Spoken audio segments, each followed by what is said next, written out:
Je vous invite à prendre vos Bibles dans Deutéronome 6, versets 4 à 9. Écoute Israël, le Seigneur notre Dieu, le Seigneur est un. Tu aimeras le Seigneur ton Dieu de tout ton cœur, de toute ton âme et de toute ta force. Ces paroles que j'institue pour toi aujourd'hui seront sur ton cœur.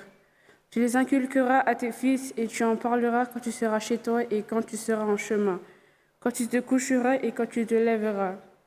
Tu les attacheras comme un signe sur ta main et elles seront un fronteau entre tes yeux. Tu les écriras sur les montants de la porte de ta maison et aux portes de tes villes.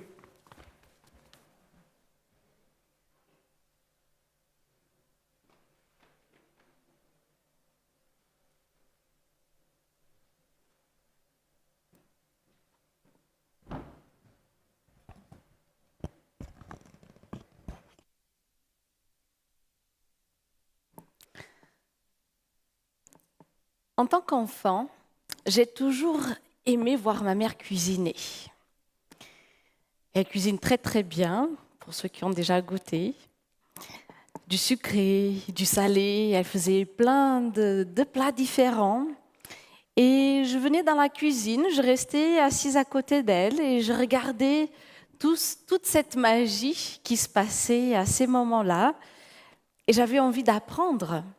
Et donc elle m'enseignait, elle partageait ses connaissances avec moi et surtout sa passion, parce que tout ce qu'elle faisait, c'était plein d'amour et avec plein de dévotion.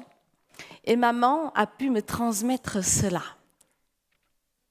Et dans la Bible, nous parlons aussi de la transmission, mais aujourd'hui nous allons parler de la transmission de la foi, des valeurs. Et nous pouvons voir cela dans le texte que Maureen vient de nous lire. Nous sommes au chapitre 6 du livre de Deutéronome. Et à ce moment-là, les Israélites ont déjà vu Dieu agir de manière très différente. Ils ont vu Dieu le libérer d'Égypte. Moïse, juste le chapitre d'avant, rappelle le décalogue. Et il dit que suivre ce que Dieu dit, c'est la recette pour une vie prospère. Et j'aimerais analyser un petit peu ce texte avec vous, donc ce texte de Deutéronome 6 et les versets 4 à 9. On va commencer par ce « écoute Israël ». Ce mot « écoute », alors en français, on pense au sens de d'entendre, écouter. Bon, parfois, ça peut être aussi « écoute-moi, fais ce que je dis ». Mais en hébreu, c'est vraiment ça le grand sens de ce mot. Et donc le dictionnaire va dire que c'est écoute de manière intelligente, tends l'oreille, considère, sois obéissant, comprends. Et donc ici, quand il dit écoute Israël, c'est décide d'écouter et de suivre vraiment ce que Dieu dit. Et il dit Dieu est un, notre Dieu, c'est la suite. Le Seigneur, notre Dieu, le Seigneur est un. C'est lui seul qui a fait tous ces miracles pour le peuple d'Israël. Il n'y a pas d'autre Dieu. Peut-être vous pouvez penser, oui, il y a Baal, il y a d'autres dieux, les autres peuples ont d'autres dieux, mais sachez qu'il y a un seul Dieu et c'est le Seigneur. Et au verset 5, c'est un verset très profond. Il dit, tu aimeras le Seigneur ton Dieu de tout ton cœur, de toute ton âme et de toute ta force. Moi, je trouve que c'est un verset qui est très profond. C'est comme si aimer Dieu devenait une réponse à l'amour qu'il a pour nous. Parce qu'il a déjà fait tant pour ce peuple, et là, c'est Moïse et Dieu qui est en train de parler au peuple. Dieu a tellement aimé, tellement fait. Et si vous vous rappelez un petit peu de cette histoire d'Israël, malgré tout ce que Dieu a fait pour le peuple s'éloigne, le peuple décide de faire un veau d'or, le peuple fait comme si ce Dieu, le seul Dieu, n'était pas juste le seul Dieu. Et en même temps, il est en train de dire, mais aimez Dieu, mettez Dieu au centre de votre vie, avec tout votre cœur, l'âme, toute la force. Dieu a manifesté de manière concrète son amour envers le peuple. Il a protégé aussi le peuple pendant tout son séjour dans le désert. Et il a donné un bon pays au peuple d'Israël. Donc, aimer Dieu, on peut voir, c'est une réponse à l'amour de Dieu. Mais comment aimer Dieu ainsi, avec tout son cœur, âme, force? Alors déjà, pour moi, aimer Dieu de tout notre cœur implique un don total. C'est comme s'il y a plus de dualité, on n'est plus partagé dans notre cœur. C'est entier. Et j'ai une citation que j'aimerais partager avec vous, qui s'affichera à l'écran, qui parle de cela.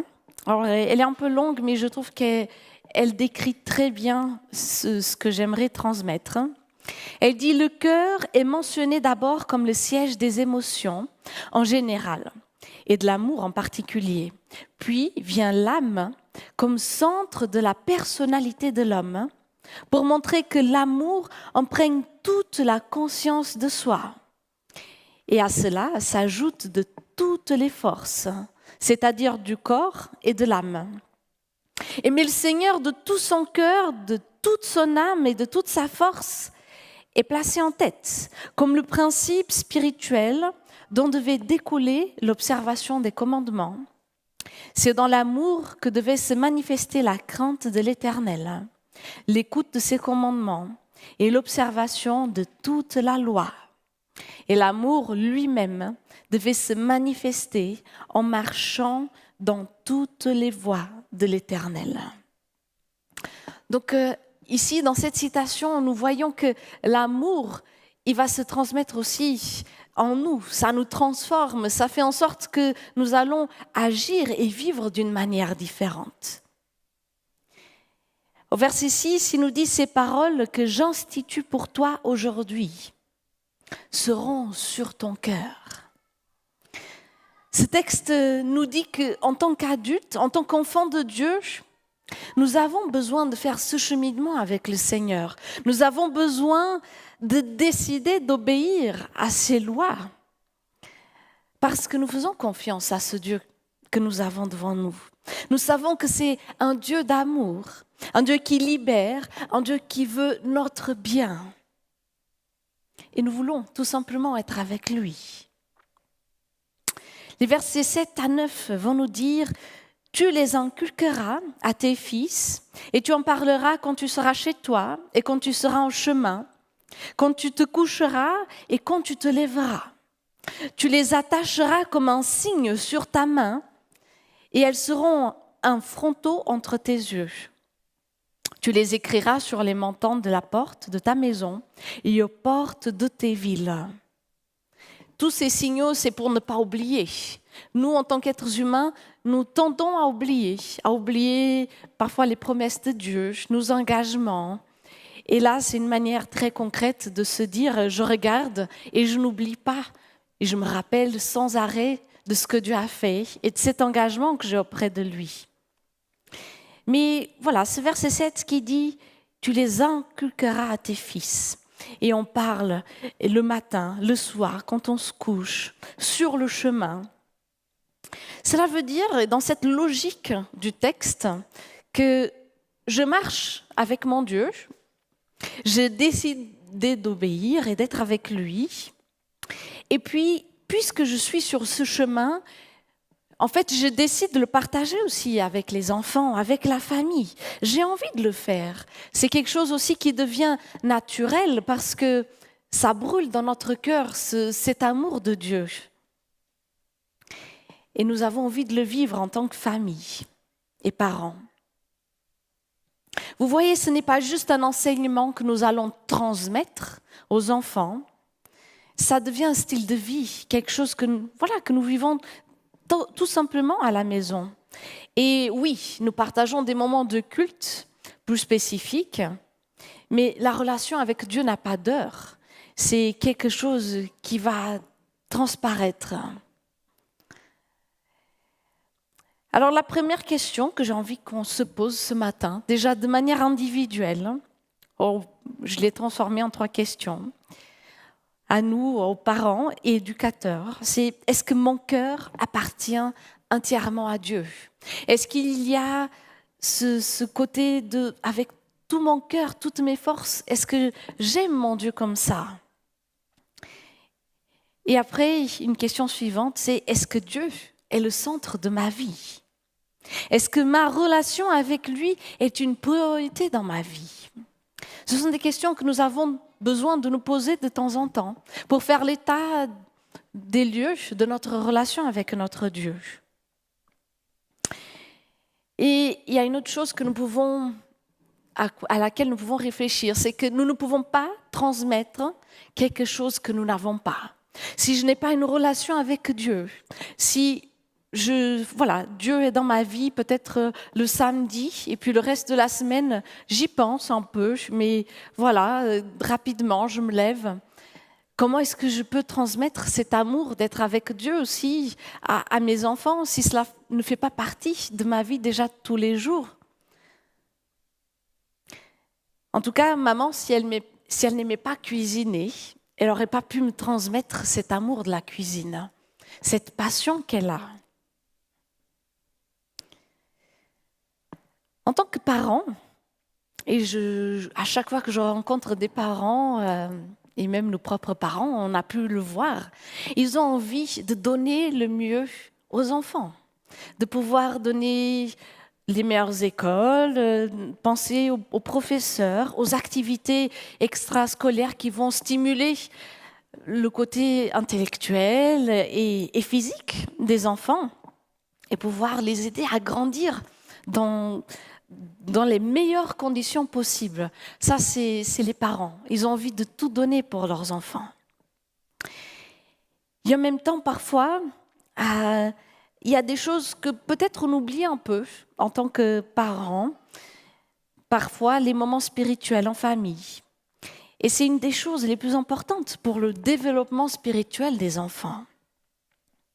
Il y a quelques années, j'ai fait un mémoire, quand je faisais mes études de théologie, un mémoire de licence, c'était sur le culte familial. Et j'ai fait une enquête auprès des familles, des parents, des enfants aussi, pour savoir comment on vivait, alors, d'après ces personnes qui ont rempli le questionnaire, ces moments de culte en famille. Et de certaines conclusions ou certaines réponses que j'ai envie de partager avec vous ce matin. Ces personnes qui ont répondu ont dit qu'ils auraient envie de vivre le culte de famille plus souvent. C'est quelque chose qu'ils ont à cœur, ils ont envie de le vivre. 80% des couples sans enfants se projetaient pour vivre aussi un culte familial avec les enfants. Donc, ça fait partie des projets, de se dire, voilà, en tant que chrétien, on a envie de proposer cela à nos enfants, d'avoir une famille qui a des bases spirituelles aussi. Mais parfois, il y avait des choses qui bloquaient. Et là, pour le grand nombre qui parfois étaient bloqués dans ces moments de culte, les réponses disaient, et je cite, « Je n'ai pas assez de temps, nous ne sommes pas tous à la maison à la même heure, pas envie, manque de motivation. » Et peut-être par rapport à ce dernier point, j'ai envie de dire, ça c'est entre nous et Dieu. C'est pas envie, ce manque de motivation. Moi, je sais que Dieu est celui qui peut donner la motivation, qui peut redonner l'envie si nous remettons tout cela entre les mains de Dieu. Et en même temps, oui, il y a peut-être le côté des efforts, parce que oui, ça prend du temps, parfois de l'énergie, et c'est quelque chose à rentrer dans notre planning. Mais je pense qu'il y a certainement des moments de la semaine où nous sommes tous ensemble. J'espère, en tout cas, en tant que famille, qu'il y aura des moments de la semaine où on mange ensemble, que nous sommes ensemble, parce que d'après certaines réponses, quand ils disent « nous ne sommes pas tous à la maison à la même heure », voilà, j'imagine et j'espère pour les familles qu'il y aura des moments ensemble. En tout cas, je pense et je suis convaincue que c'est possible de surmonter ces obstacles si nous avons vraiment cette volonté et cette priorité dans notre vie de donner et de transmettre à nos enfants aussi cette vie spirituelle, cet amour de Dieu qu'il a aussi pour eux. et de pouvoir les aider à avoir une manière de vivre la vie avec leur Dieu aussi de manière plus équilibrée. Moi, je n'ai pas eu ça dans mon enfance, mais j'ai des amis qui ont grandi dans l'église et avec leurs parents, ils avaient des cultes de famille réguliers. Et j'ai vu que eux, en tant qu'adultes, c'était beaucoup plus simple d'avoir une routine avec leur Dieu. Alors, c'est pas une routine de manière négative, mais voilà, c'était plus spontané de faire leur méditation de manière individuelle que pour moi qui n'ai pas grandi avec cette habitude. Après, je ne suis pas en train de dire que c'est facile, que tout est simple. Et dans notre société, nous courons beaucoup. Mais je pense que c'est possible de réorganiser nos priorités. Par exemple, un nouveau défi nous a été proposé avec l'application New Start. Je ne sais pas combien d'entre vous vous êtes inscrits et vous vous dites on va marcher les 10 000 pas par jour. Et si on a décidé de le faire, c'est aussi parce qu'on sait que c'est bien pour notre santé, ça nous fait du bien. Et en tout cas, moi, je me suis lancé ce défi et je dois l'inclure dans mon agenda. Il y a d'autres choses que j'ai arrêté de faire ou que j'ai dû m'organiser, me lever parfois plus tôt, parce que je me suis dit, ça c'est important, j'ai envie de le faire, je sais que ça va me faire du bien. Et parfois, je n'arrive pas à mon objectif. Les 10 000 pas, je connais des gens qui arrivent. Moi, je n'y arrive pas toujours, mais je continue d'avancer. Et si je fais une comparaison entre ma vie il y a quelques mois et maintenant, j'ai progressé. Et c'est ça aussi le but dans les familles. Ce n'est pas de se mettre la pression et de dire, OK, il faut absolument, si on n'a pas réussi, on va continuer de persévérer, de continuer plus tard. Demain, le lendemain, c'est un nouveau jour. On peut toujours recommencer, mais on a besoin d'organiser, de projeter et d'essayer de nous donner les moyens si nous trouvons que c'est quelque chose de fondamental. En tout cas, les enjeux, et nous le voyons dans la Bible, si Dieu va le dire et vous répétez et vous allez inculquer à vos enfants, vous allez transmettre, c'est que pour Dieu, c'est fondamental cela. Et les enjeux sont même éternels. Alors, il faut continuer de persévérer. Une autre question de cette enquête que j'ai menée disait quel impact a le culte familial dans votre vie et dans la vie de votre famille. Et en ordre de pourcentage, alors il n'y a pas eu de réponse négative, mais les gens ont dit union de la famille, croissance spirituelle, paix, amour et harmonie, orientation, équilibre, enseignement de la foi aux enfants, et le jour se passe mieux. Quand je lis ces réponses de ces personnes qui vivent le culte familial, en fait, ça donne envie de le vivre, de partager ces moments en famille. Ça va unir la famille. Et ces personnes expérimentent une croissance spirituelle pour tout le monde. Et je pense que si peut-être nous, en tant que famille, on n'a pas encore essayé déjà d'avoir ce témoignage de ces personnes, il faut se dire que voilà, on va tester, on va démarrer cela. Ellen White dit quelque chose aussi par rapport à ce culte de famille. Alors, elle dit beaucoup de choses, mais j'ai choisi une petite citation d'une revue Review and Herald de 1902. Elle dit que la lecture des Écritures soit bien choisie et simple, laisser les enfants participer et chanter, et que les prières soient courtes et objectives. Alors oui, le but, ce n'est pas de faire des cultes interminables. J'ai entendu aussi des témoignages qui me disaient, voilà, mes parents, il fallait s'asseoir et puis écouter pendant des heures. Et ce n'était pas vraiment une marque positive dans leur vie, ce culte.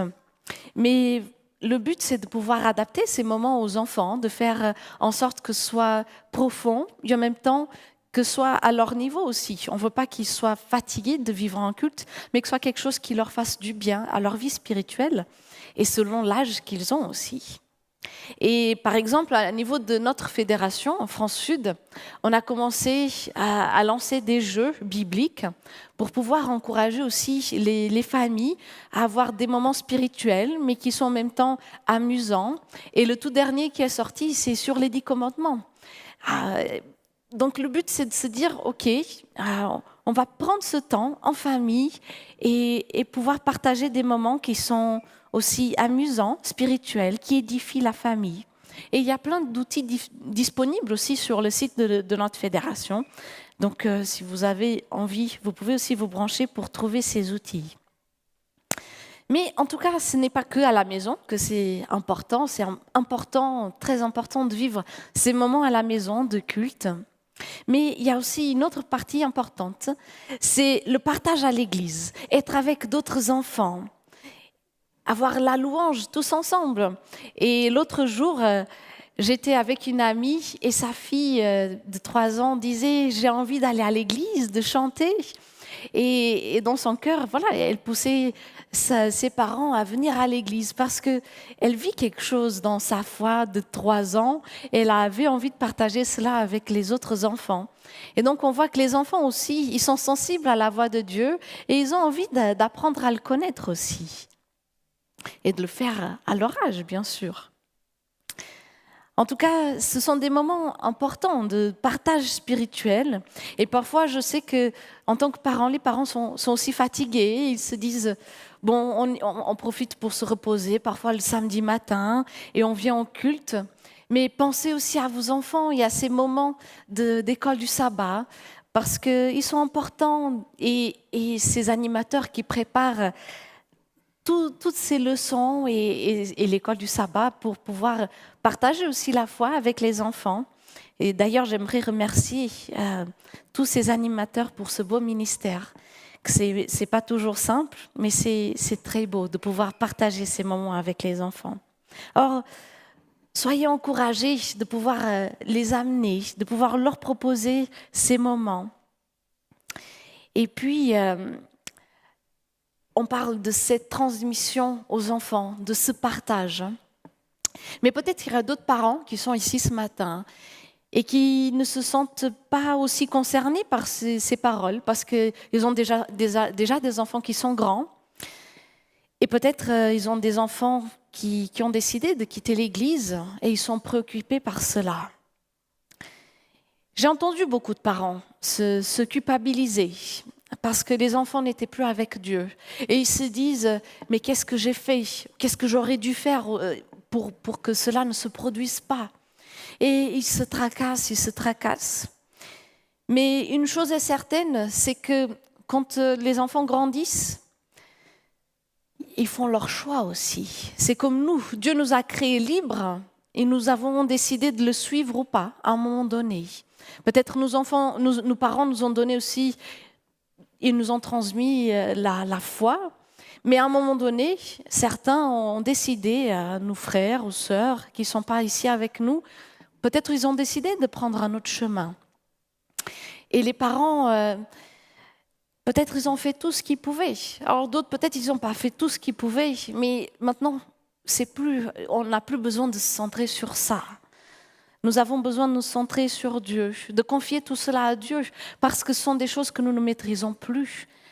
Et de prier pour les enfants, continuer de prier pour eux, d'être à l'écoute s'ils ont envie de partager, de parler, et de continuer de prier, de les aimer, de les accueillir. À un moment donné, c'est tout ce que nous pouvons faire.